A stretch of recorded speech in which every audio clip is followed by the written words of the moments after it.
Students, last lecture में हमने क्या स्टडी करा? The relation between current and drift velocity and that was your I is equal to NEAVD. Clear? ठीक है. Our next topic is expression for resistivity. Resistivity के लिए हमें क्या कैलकुलेट करनी है?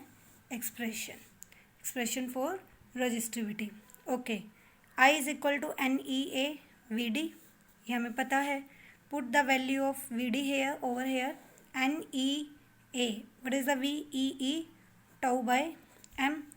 I upon, I am taking A, यहाँ पे मैं नीचे ले आई, N E square E tau by m. What is I by A? Already we know, this is current density J. N E square tau by m, this is E. Okay. Ohm's law में we studied a relation J is equal to sigma E. तो इसका मतलब ये क्या represent कर रहा है? This is represent sigma n square tau by m. Okay. Reciprocal of sigma is equal to m upon n square tau and this is your rho. तो this is the एक एक्सप्रेशन आपने क्या पढ़ी rho की? Rho l by a. यहाँ से rho की value क्या आई थी? This one. और एक एक्सप्रेशन रो की क्या पढ़ी हमने? M upon n square tau. Very very important. जितने रिलेशन बेटा मैंने अब तक आपको 3-4 कराए हैं, एग्जाम में 2 मार्क्स में से इनमें से कोई भी एक रिलेशन आपसे ज़रूर पूछा जाता है. ठीक है. ओके. तो rho is equal to m upon n square tau. Clear? यहाँ तक सबको आई थिंक क्लियर है. बहुत इजी है ये तो. अब हमें क्या स्टडी करना है? अब हम एक बार सारे एक्सप्रेशन लिख लेते हैं. V d is equal to e tau by हमने ये डिराइव किया. And second is I is equal to NEAVD. And अब एक हमने rho is equal to m upon n square tau, ये हमने बनाया. अब हमें पता है tau is inversely proportional to temperature. अब हम टेम्परेचर का इफेक्ट पढ़ते हैं सब पे. If temperature increases tau decreases. Already we have studied, क्योंकि काइनेटिक एनर्जी बढ़ जाएगी, कॉलिजन बहुत जल्दी होगा. If tau decreases VD decreases. अगर टाउ डिक्रीज हो गया तो ड्रिफ्ट जो वेलोसिटी है इलेक्ट्रॉन्स की वो भी क्या हो जाएगी? डिक्रीज कर जाएगी, क्योंकि after every successive collision velocity gets decreases. अगर आपकी VD डिक्रीज हो गई बेटा, चार्ज कैरियर्स की वेलोसिटी कम हो गई, चार्ज कैरियर कम वेलोसिटी से फ्लो कर रहे हैं, तो बट ऑब्वियस है flow of charge carrier is current, तो करंट भी क्या हो जाएगी? कम हो जाएगी. Current decreases. अगर करंट कम हो गई तो इसको हम टेक्निकली क्या बोलते हैं? अब इंसुलेटर्स में करंट फ्लो नहीं करता, तो हम क्या बोलते हैं कि insulator does not allow the flow of current. लेकिन किस प्रॉपर्टी की वजह से? हमने ये तो स्टडी किया ना कि ठीक है हमारे इंसुलेटर्स चार्ज को फ्लो नहीं होने देते, बट लेकिन अगर हम इसका प्रूफ मांगे कि वाई, तो हम क्या बोलते हैं? बिकॉज इंसुलेटर्स का जो रजिस्टेंस होता है वो बहुत ज़्यादा होता है. तो इसका मतलब अगर टेम्परेचर इंक्रीज़ करा, टाउ डिक्रीज़ हो गया, ड्रिफ्ट वेलोसिटी डिक्रीज़ होगी, करंट डिक्रीज़ हो गई, तो कहीं ना कहीं उसका रजिस्टेंस हमारा बढ़ गया. रजिस्टेंस बढ़ गया तो इसका मतलब रजिस्टिविटी भी बढ़ जाएगी. तो यहाँ से आपने क्या रिलेशन निकाला कि rho is directly proportional to temperature. Rho जो होता है वो हमारा टेम्परेचर के डायरेक्टली प्रोपोर्शनल होता है. ठीक है. यह मैंने आपको पूरा एक्सप्लेन कर दिया. If temperature increases rho decreases, VD decreases, I decreases, R increases, rho is also gets increases. ठीक है. क्लियर? तो ये रिलेशन बहुत ज़्यादा इंपॉर्टेंट है, आपको ध्यान रखना है. क्लियर? नेक्स्ट एक छोटा सा टॉपिक जो और है हमारा, वो क्या है आपका? मोबिलिटी. Next is mobility. ठीक है. ओके. देखो, अगर हम, ये हमारा एक कंडक्टर है, इस कंडक्टर पे हमने पोटेंशियल अप्लाई किया. ठीक है. पोटेंशियल है तो इलेक्ट्रिक फील्ड भी होगा, because V is equal to E by L. ठीक है. जो हमारी ड्रिफ्ट वेलोसिटी है this is directly proportional to your electric field. अगर आप इलेक्ट्रिक फील्ड बढ़ाओगे तो ड्रिफ्ट वेलोसिटी भी बढ़ेगी. ये वही बात है कि एक्स्ट्रा एनर्जी मिलेगी, इलेक्ट्रॉन्स को एनर्जी मिली. ठीक है. हाँ जी. अगर हम इलेक्ट्रिक फील्ड बढ़ाएंगे तो जो हमारी ड्रिफ्ट वेलोसिटी है वो भी बढ़ जाएगी, क्योंकि फोर्स ज़्यादा, अब ज़्यादा फोर्स से जो हमारी पॉजिटिव टर्मिनल है वो इलेक्ट्रॉन्स को अपनी तरफ खींचेगा। ठीक है, जब हम प्रोपोर्शनैलिटी हटाते हैं तो यहाँ पे हमारा एक कांस्टेंट आता है mu. This mu is nothing, it is called your mobility. ठीक है, तो इसका मतलब मोबिलिटी को हम कैसे डिफाइन करेंगे? Mobility of a charge carrier is the ratio of mu is equal to v d by e. ठीक है, तो it is the ratio of drift velocity to the applied field. ठीक है, and mu is equal to v d का formula क्या होता है? E tau by m into e से e cancel, it is e tau by m. Clear? ठीक है, e constant M constant, तो इसका मतलब mu is directly proportional to tau and inversely proportional to temperature, because tau temperature के inversely proportional है। इसका मतलब टेम्परेचर अगर बढ़ेगा तो म्यू हमारा घटेगा।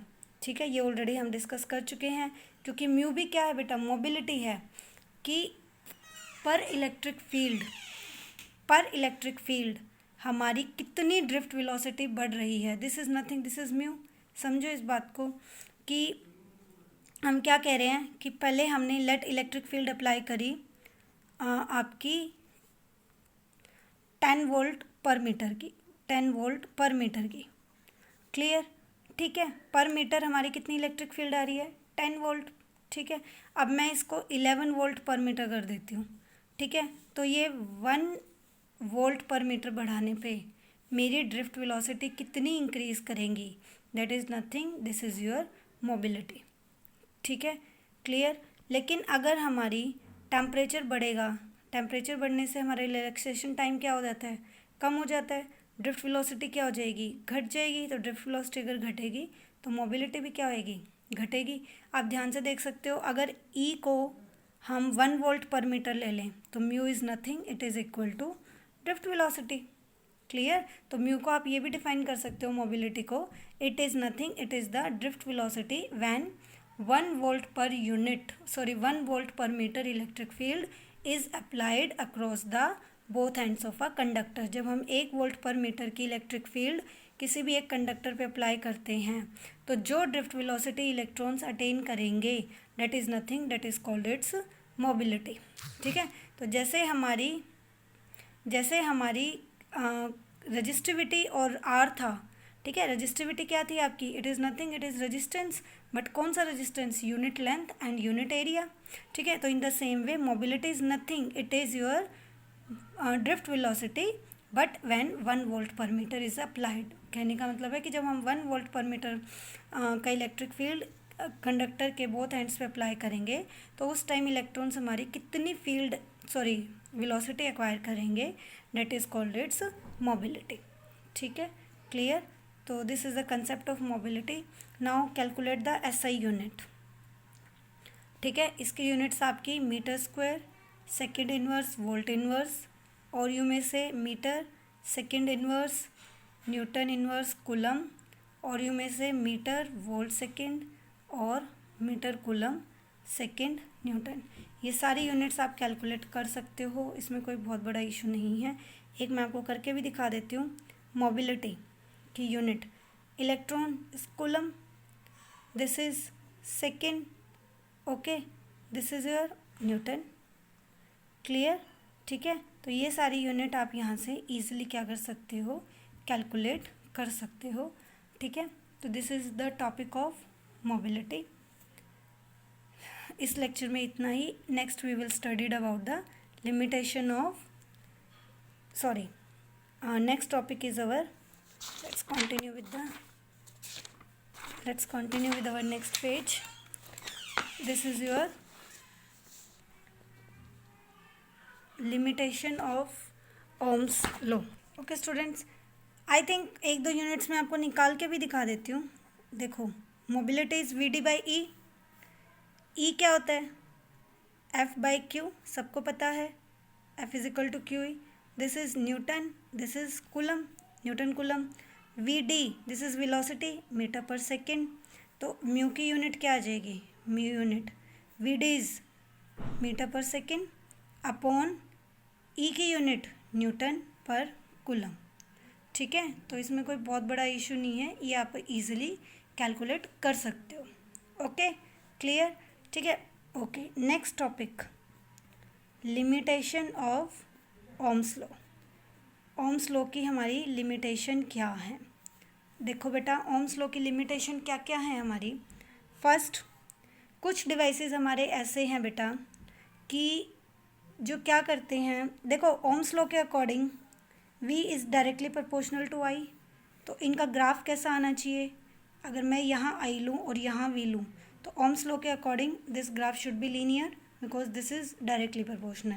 लेकिन कुछ substance, this is your first drawback, ये तो ओम्स लॉ है हमारा, ठीक है। कुछ सब्सटेंस हमारे क्या होते हैं कि जो एक पर्टिकुलर रेंज तक, this is V, let this is V, this is I, ठीक है, एक पर्टिकुलर रेंज तक तो हमारा लीनियर शो करेंगे, लेकिन उस पर्टिकुलर रेंज के बाद they show a different behaviour, means वो एकदम से क्या कर लेंगे, अपने ग्राफ को नॉन लीनियर कर लेंगे, ठीक है। तो अब इस केस में हम ओम्स लॉ को अप्लाई नहीं कर सकते।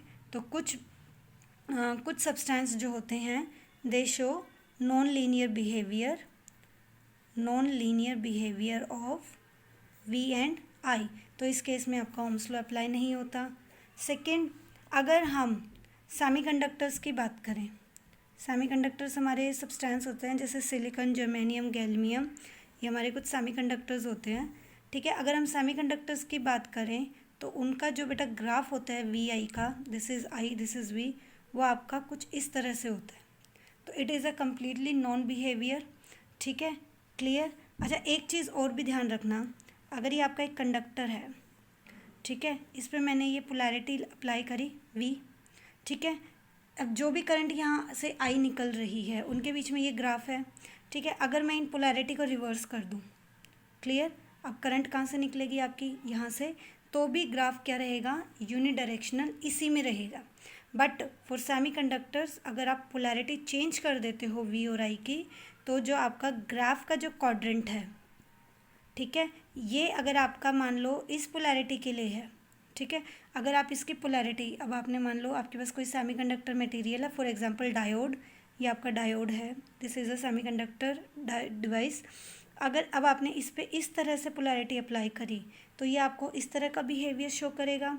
और अगर अब आपने ये डायोड लिया और इस पे पोलैरिटी को आपने रिवर्स कर दिया तो now this will show this type of behaviour, ठीक है। तो पोलैरिटी रिवर्स करने पर भी हमारा जो VI ग्राफ है वो हमारा एज इट इज़ वही शो नहीं करता जो हमारा एक क्वाड्रेंट में था, लेकिन ओम्स लॉ के लिए it should be linear and on should be in only one quadrant, ठीक है। तो फर्स्ट हमारा लिमिटेशन क्या है कि कुछ मटेरियल्स का नॉन लीनियर बिहेवियर हो जाता है V और I का, कुछ सेमीकंडक्टर डिवाइसेस हमारा नॉन लीनियर बिहेवियर तो शो करते ही हैं, प्लस पोलैरिटी चेंज करने पर भी उनका जो बिहेवियर है वो सेम नहीं रहता, ठीक है। एक थर्ड और है आपकी, ये क्या है बेटा कि कुछ सब्सटेंस हमारे ऐसे हैं, आप बोल सकते हो ये भी सेमीकंडक्टर ही हैं, ये कुछ टाइप के सेमीकंडक्टर हैं जिनका आपका V और I का जो बिहेवियर है वो कुछ इस तरह से है कि इनिशियली वो लीनियर है, लेकिन कुछ टाइम के बाद, 1 मार्क क्वेश्चन यहाँ से हर बार पूछा गया है, कुछ टाइम के बाद इनिशियली I और V लीनियरली इंक्रीज कर रहे हैं, लेकिन अब कुछ टाइम के बाद I will start decreasing with V, but Ohm's law के अकॉर्डिंग तो V is directly proportional to I, तो this should not be happen, ठीक है। तो एक पर्टिकुलर वोल्टेज के बाद जो हमारी करंट है वो V के साथ क्या करना शुरू कर देगी, डिक्रीज़ करना शुरू कर देगी, and again it will start increasing. तो this is also the property of some semiconductors, कुछ सेमीकंडक्टर हैं जो इस प्रॉपर्टी को शो करते हैं, ठीक है। And this reason is called your negative reason, ठीक है। इस रीज़न को हम क्या बोलते हैं, नेगेटिव रीजन।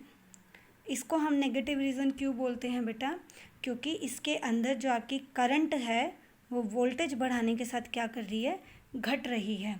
अगर करंट वोल्टेज बढ़ाने के साथ घट रही है तो इसका मतलब रेजिस्टेंस भी क्या कर रहा है, बढ़ रहा है, क्योंकि करंट घट रही है, वोल्टेज बढ़ रही है। करंट कब घटेगी, जब रेजिस्टेंस बढ़ेगा। तो that's why this is called your negative reason. तो these are the 3 drawbacks of your 3 limitation of Ohm's law I am summarising.